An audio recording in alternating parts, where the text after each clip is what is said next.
I watched the Pride of Britain Awards last night and was amazed by all the stories of selflessness.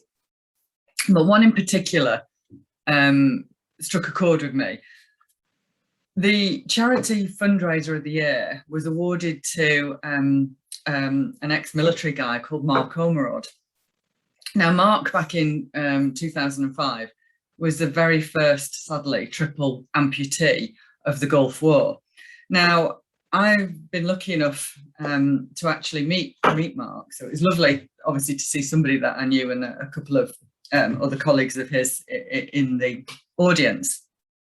But I was organising a conference, an accountancy conference, and Mark was one of the speakers. In fact, he actually closed the conference to a standing ovation, and we were lucky enough to have dinner with Mark the night before.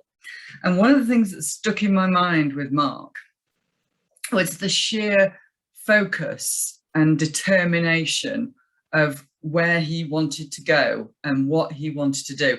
I mean, of course, having been, losing both legs and an arm, he'd gone through the depths of despair when he was rebuilding his life, and obviously had gone through the blame that a lot of us, feel at times, and woe is me, and, why has it happened to me? But he didn't dwell on that. He picked himself up and he said, right, okay, I now need to focus on the future and to have a meaningful life. And he didn't see the negatives of what had happened to him, which would have been so easy. He focused on, right, what, because he was a very young man at this point, what am I going to do with the rest of my life? How am I going to turn this around and turn it into a force for good?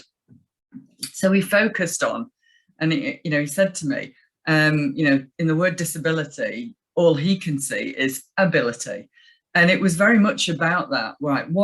What's my plan? What's my goal? What am I going to achieve in the next 12 months? And then working towards it. And he, more than any of us, could have given up. It would have been so easy.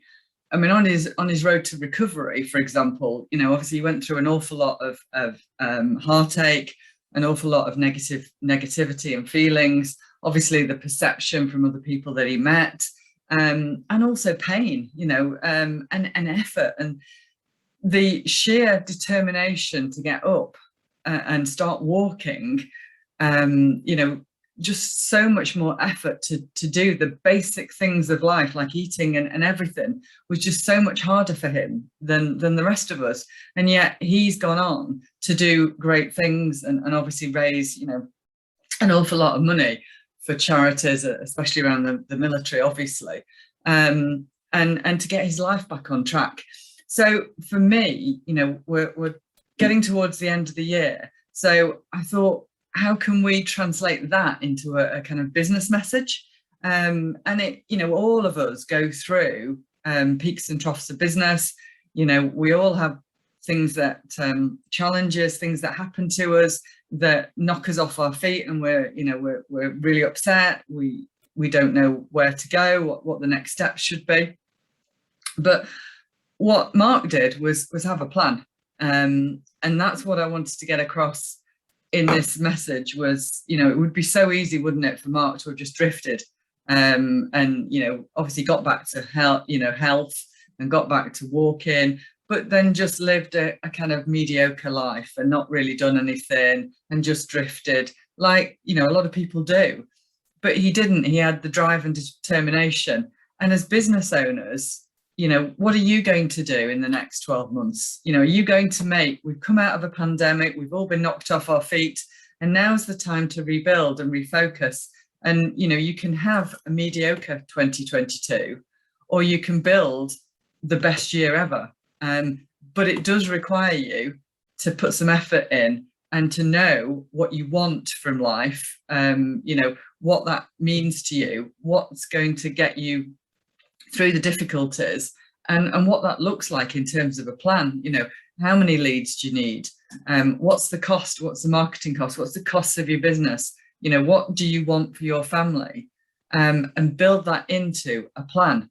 So if Pride of Britain's taught me anything, it's that you know, we shouldn't just sit on our laurels. You know, there's a lot of force for good out there, and actually, you know, we can decide what we want to do, but we've got to decide and we've got to do something about it and make a plan. And so that's what I encourage you to do, you know, as a result of this message, as it were, which is to really focus on what you want 2022 to look like and put a plan together. And do that now, so that you don't get halfway through 2022 and think, I'm doing okay, but I could have done so much better, or I wished I'd done something different. Why not do that now? Why not focus? Why not get to grips with it now, so you know you can hit the ground running in 2022? If you need any help, shout. You know, we do an awful lot of planning with some of our clients and help them to get to where they want to be. But it doesn't happen by, you know, by chance. They have to make it happen, as Mark made it happen and got back to health and raised money for charities and good causes, and set himself targets, whether it's to climb a mountain, you know, whatever it was. He set those targets and then achieved them, but it meant a plan. And so, you know, where are you going to be at the end of 2022? Good luck. Bye for now.